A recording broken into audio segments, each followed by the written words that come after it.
Tests of these receivers are normally conducted each Wednesday between the hours of 11 a.m. and 12 noon.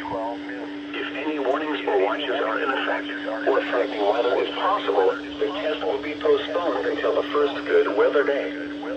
Again, this has been a test of the NOAA Weather Radio Warning 1 and EAS signal. We now return to the regular broadcast cycle.